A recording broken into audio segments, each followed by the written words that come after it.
Alright, so nagbabalik tayo sa ating violin tips and tricks. And for today's video, I want to talk about excessive movements, no? So, pag tumutugtog tayo, sometimes we see people who are really moving, no? Parang uncontrollably. And does it help, no? Or is it something that you can avoid? And what are the things that you can actually do when it comes to these excessive movements? Okay, so when I was still playing, no, nung wala pang pandemic, when we were playing in orchestra, and kahit sa solos, people always tell me, kahit nung bata pa ako, that I don't move too much, no?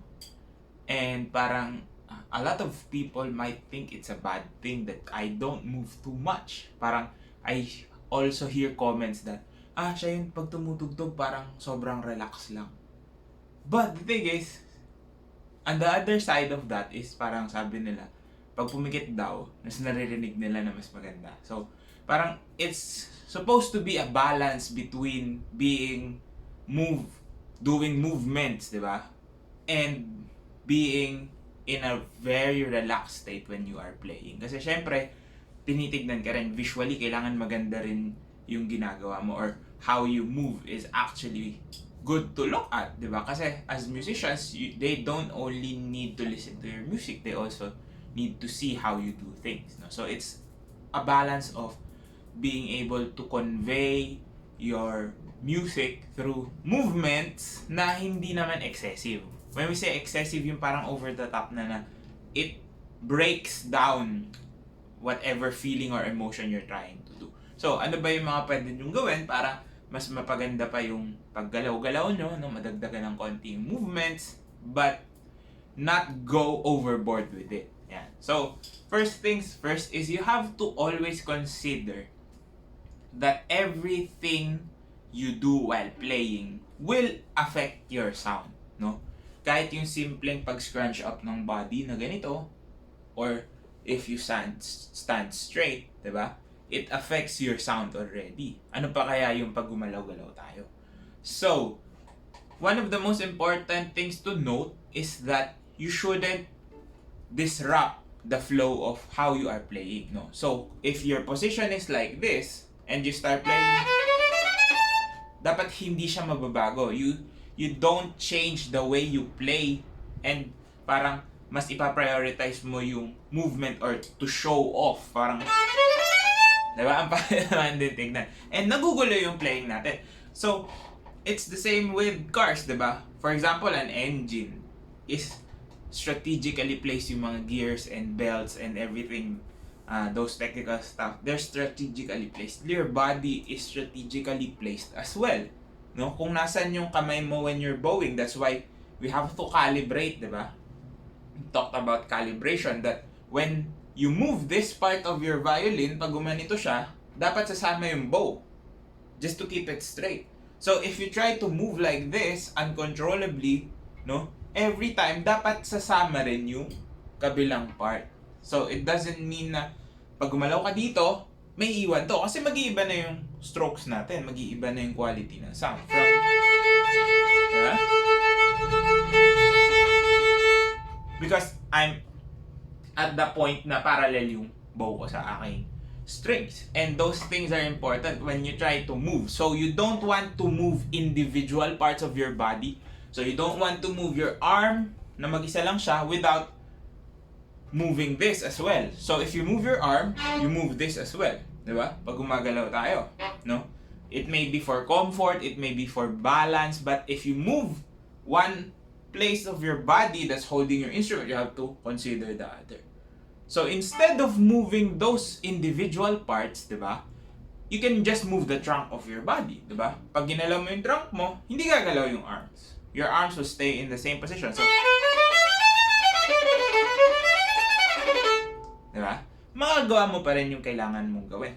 But you're not trying to move and then disrupt your playing. Yun yung mga importanteng movement. So, know which part of your body to move. For example naman, if you are cueing, diba? Gumaganito yung cues. You can do that, no? A concert master will do that. The leader of the group will do those things, no? Nagbibigay ng downbeat, upbeat, But don't do it so excessively na, diba? Kasi nababago rin yung movement. Why? It's still because those excessive movements affect the way you're playing, diba? Up and down motions tend to affect the bow very, very much. Bakit? Kasi nagbabounce yan, no? When we do this, nagbabago yung tension that we can give on the bow hairs.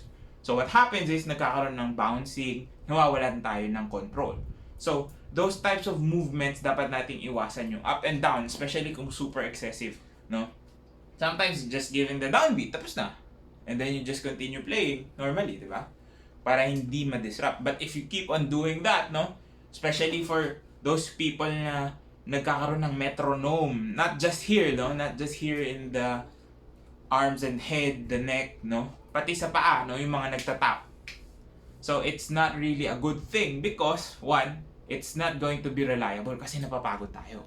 So you have to keep eyes on, if you need to keep time with your body, you better keep it inside your body lang, no? Don't show it sa katawan mo talaga. Kasi if that happens, may tendency not to be strict on time kasi magde-degrade yung movements. Why? It's just because our bodies are made to be fatigued. Napapagod tayo Hindi natin siya kayang i-sustain for a long period of time because we're also doing another thing, which is playing our music, diba? So we have to focus on the music and we have to have this internal metronome of sorts, no? Or kung walang conductor, diba? Pero pag meron, you have to keep your eyes on the conductor. So try not to give these movements. Vertical movements are really, really bad, especially for violinists. Siguro sa violists din. Kasi it really affects your bow. No? Dito hindi masyado sa left hand. But it affects your right hand so much that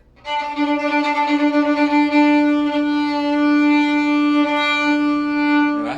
Whether you're playing short strokes, if you're playing long strokes, it's gonna affect the quality of the sound that you can produce.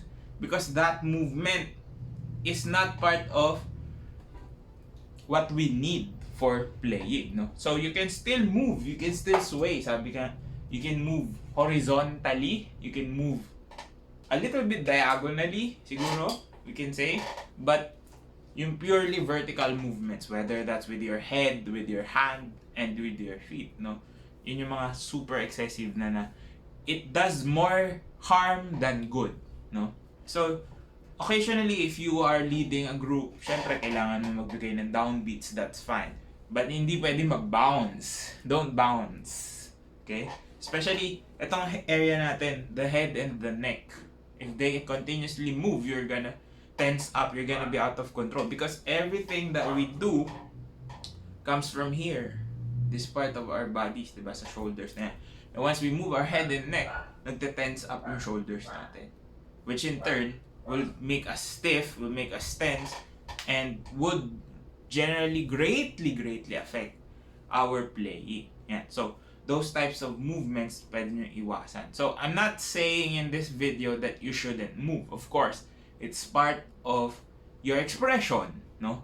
It's just that there are certain things you can do so that you can still move, no? Be relaxed, be in a place where you can do whatever you need to do in order to convey music, your thoughts, your emotions.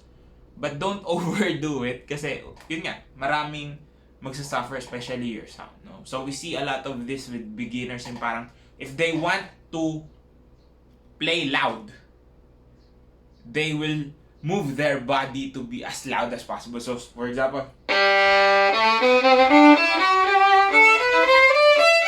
yun ba, ginagano na, no? So, they rely on that movement to make big sounds. But, I can still do that.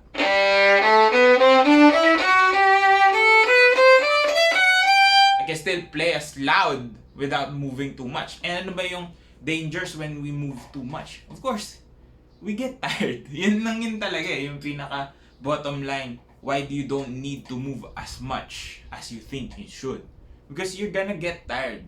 And when you're playing long pieces, whether that's a symphony, whether that's a sonata, whether that's a concerto, whether it's pop music, no, na isang buong set mo tutugtugin, excessive movements will make you feel tired. even though you don't need to. So you should always focus on the movements of your playing, and then the natural flow of your body will make you move naman, di ba?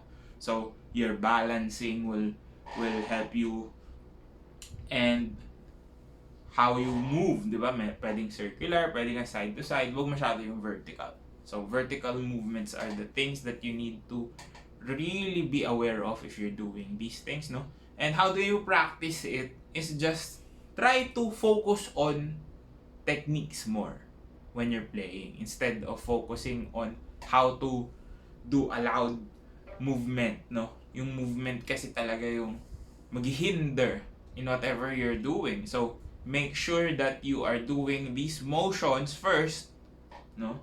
You have to lock in your techniques first.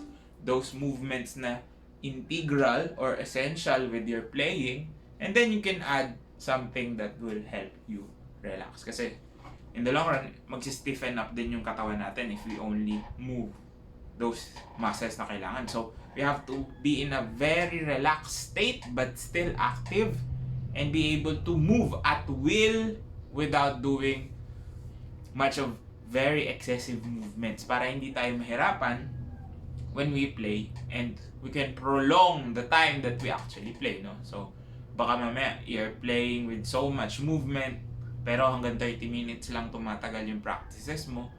Try to limit those movements first. Maybe mapahaba mo yung practice time mo, and you can do much more with little to no, or let's not say no, but less effort. Yan.